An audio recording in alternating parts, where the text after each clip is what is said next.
I recently played through Sonic Mania again, and it hasn't aged in the slightest, despite being nearly 6 years old now. And yes, that makes me feel old too. I loved this game when I first played it around when it came out, and I still love it now. Sonic Mania takes 3.5 of the best games on Sega Genesis and CD, and squeezes out all of the bullshit intrinsic to the era and makes almost the perfect Sonic game. It even has some new stuff, so as to not make it too derivative of old-ass video games. When I look back on Mania, the various zones are probably one of the most iconic parts about the game. The worlds each levels take place in are huge, with beautiful visuals, amazing music, and unique locales. I mean, what other game would make a level inside of a gigantic printing press? To pay tribute to this game, I thought I'd look back on these worlds and rank them from least good to best. Not quite an easy task, as there aren't really any bad zones in the game. Funny, considering the classic games had basically more bad zones than good zones. Okay, that's an exaggeration, but Sonic 1 definitely did. I'll look at the visuals and location of the zone, as well as level design itself, to make a decision on which zones are better than which. Bosses will be taken into account as well, but will be secondary compared to those things. With that said, let's get into probably the most controversial pick of the video, the weakest zone in the game, Stardust Speedway. While it's easily the highlight of Sonic CD, Stardust Speedway just doesn't feel too memorable in Sonic Mania. The music and boss fight against Metal Sonic are probably the only things that really stick out to me. The theming of the area isn't too clear, with Acts 1 and 2 being set in a night sky with dark green plant-like thing and a bright gold speedway. And the levels themselves just don't have too many memorable stuff in them. This is me from a week later. It's hot, so I have a fan. Deal with it. Memorable is a terrible word to use in that context, but I don't think they were as impactful as other stuff. So apologies for using memorable, because they are memorable. Just, The speedy sections are emphasized a lot over slower platforming sections, and I don't remember there being that many enemies as well, which also makes it stick out less in my mind, even if it's still a good zone. It's over pretty quick, too. So basically, it's like Sonic CD in miniature. The first level's boss is fairly standard affair, but after that is when you get to Metal Sonic, which is probably the more memorable bosses from the game. Although, it is memorable mostly just because you know the character of Metal Sonic, since it is a pretty easy fight. It does have multiple phases, so that's cool, I guess. Overall, not too much to talk about here. Next best zone, Mirage Saloon. Now look, I really like the idea of a cowboy-themed zone. It's done great here. Whether it's piano keys and bar stools or a loop made of sand that collapses when you run on it, there's some cool ideas here, and they're all original since this zone debuted in Mania. Also, if you're playing as Knuckles, you get a whole new level. However, I'm not letting that distract from the fact that there is still a boring autoscroll section if you aren't Knuckles. It's just not that fun, sorry, and it brings the level down with it. It's just long enough to make it frustrating, but short enough that it feels like you can't really complain about it, even though I am. And make sure you don't die when you get that big ring on the train, lest you repeat that whole segment again. It's not the only reason this zone is so low, though, because the level design is pretty fun, although it doesn't reach the heights of other zones. I just really wish I could rank this level higher. It's a cool cowboy zone. Also, this is pretty inconsequential. I wish you got to fight against the actual Fang, Bean, and Bark, not just some lame Mirage clone thing that the Heavy Magician made. At least Fang is coming to Sonic Superstars, so all us 10 fans of him get something. Even if Sonic Superstars looks like Sonic the Hedgehog U, when Mario Mania is releasing the same year, Jesus Christ, I am getting so sidetracked. Next up, Oil Ocean Zone. The look of Oil Ocean has its charms, but it's this weird purple color that mixes in with weird purple oil and does not look that good juxtaposed with the orange sky. Act 2 also has a pretty lame gimmick. Smog covers the screen and drains your rings, and you have to pull these weird levels to remove it, which just ends up being annoying. Some insta-death crushes throughout the levels too, but aside from those, it's fine. There's a lot of slipping and sliding, and using a firepower in the level is just so satisfying. There's a good mixture of the two tenets of classic Sonic: slow platforming and fast sequences, which both make for a pretty good time. I'm not sure if it's just me, but Oil Ocean is also probably the act where it's the most fun to look for secrets and things throughout each level. Can't really explain why it's this zone specifically, but something about it just makes it more fun. That mixed with the mildly frustrating and weird visuals of the zone definitely makes average time. Next fave zone, Lava Reef Zone. This is a zone I keep on thinking I don't like until I actually go back and play it, and it's so much fun. My mind just stereotypes it as boring rock level. It's actually pretty great. The visuals of a lava-filled cave, as well as this mineral-filled cave, pretty unique compared to the other zones, even if they're not quite as memorable. And the music of the zone is probably like my top 3 favorite tracks from this series. There are some slower segments, but those things aren't too prevalent compared to the other sections of the zone that feel just as they should be. And the near constant danger of the zone serves to more make you feel really cool when you are able to run fast rather than just frustrate you. Like Oil Ocean Zone, I'd probably call this an average zone, but it's still a good time. Next zone, Flying Battery Zone. I don't know why, but I've always associated Flying Battery Zone with Sonic 3, even though the game had actually debuted in as Sonic and Knuckles. Maybe I just associated the one with a crime in its name with the game that was worked on by Yuji Naka and Michael Jackson. Anyways, Flying Battery takes place in the air, and it features a big flying battery. Visuals aren't that cool compared to other zones, but still fun and actually pretty memorable, especially in Act 2 with the big storm and outside segments. Speaking of outside segments, they're actually a little lame. There's a pit, so if you drop down, that's an insta-kill, which means your momentum is very much stopped in this section, which wouldn't be so bad if multiple elements weren't there in these pit sections to explicitly give you speed.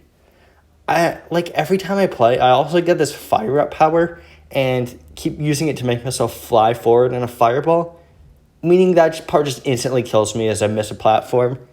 That's just a skill issue, probably, but I still find it a little annoying. I also don't really like the parts with grids that shock you where you have to wait. Again, slower platforming sections, a core tenet of Sonic. But there's a difference between that and just making him wait, just pointing it out. Flying Battery has more tight and enclosed spaces compared to what you get in other zones. I like this addition because it gives the zone a distinct feel while still making it like a traditional Sonic zone. Those spinny cage barrel things, pretty fun too. This is probably the last zone in this ranking I would call just an average Sonic zone. Ironic considering the next one is probably the one people would consider the most average. That is Green Hill Zone. It's pretty impressive how, in Mania at least, the first levels don't feel basic. It feels easy, but not basic, to the point that it's less engaging than the later levels. In something like Mario, your 1-1s do feel a little basic, even if they're still fun to go through. And that's one of the reasons Sonic was able to stand alongside Mario, in my opinion, back in the 90s, even if Mario is objectively better in a lot of other ways. Everything that makes classic Sonic great is here, and it's level 1. It's packed to the brim with secrets to find, from power-ups in the trees to springs that lead to more rings to ways to interact with the environment, such as a fire power-up burning away a bridge. The speed in the levels is satisfying. It's what makes Sonic Sonic. In Sonic Mania, it's the perfect improvement on the first Sonic game's Green Hill Zone and a great start to the game. I put Green Hill Zone lower down compared to some other zones, and that's because while it's not basic, it doesn't really do anything completely crazy and insane in a great way like some other zones. Next up, the final zone of the game, Titanic Monarch. I guess Egg Reverie is technically the final zone in the game, but that's just a boss, so it doesn't count. Titanic Monarch was a great final zone, but my one issue with it is that it's just easy. As the last zone, I didn't find myself too challenged, and other zones were definitely harder than it. So it gets a little bland, but it's still a fun time. Also, the final boss too, it's a joke in this game, and that does include the boss in Egg Reverie too. Still a joke. As for the levels before the boss, these little balls of plasma and yellow bouncy things make for an experience that involves sonic speed and level design better than any zone before it, making as if the whole game was leading up to this, which you know it is. This franticness definitely makes the levels a good note to end the game on, even if the difficulty isn't quite what I'd want for the last zone.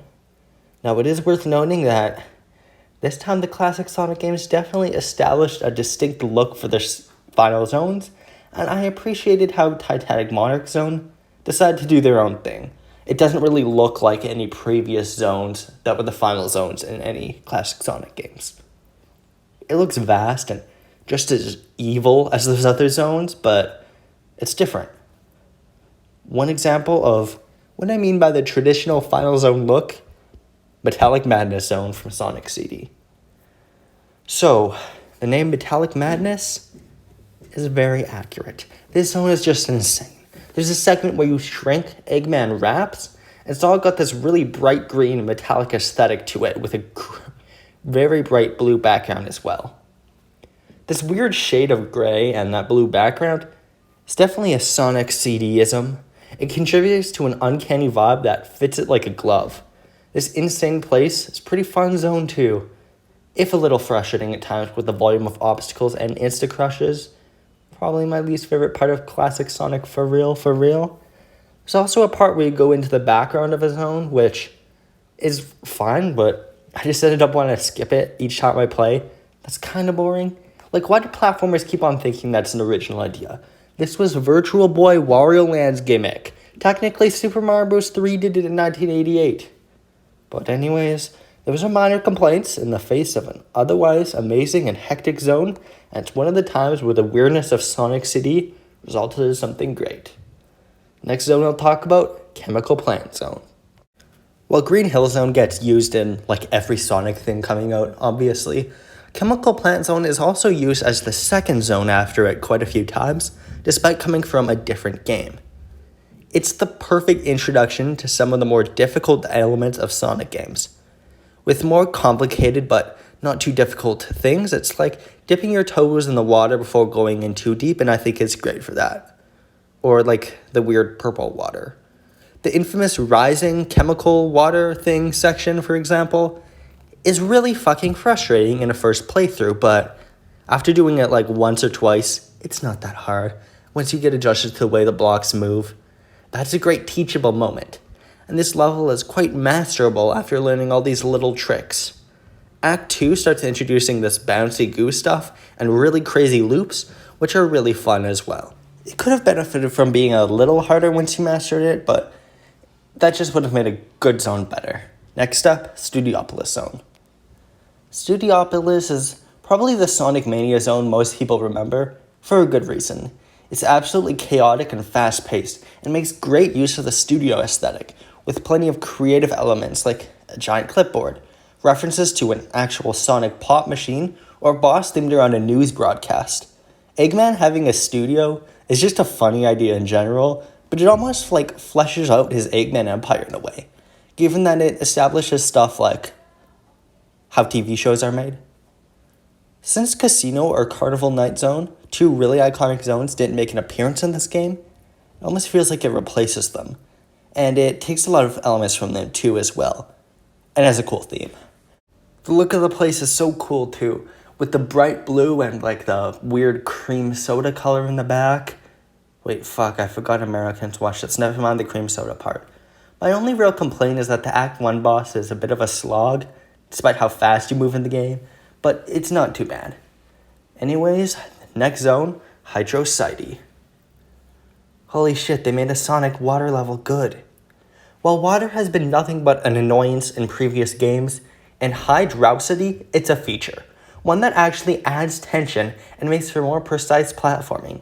You're just fast enough for it to not be torture, but slow enough to be able to better know your trajectory as you move through obstacles. Traversing from the slower underwater to overwater is a blast, and who could forget the sheer satisfaction of getting a bubble power-up and you can now breathe. Like your power is perfectly suited to the area you're in.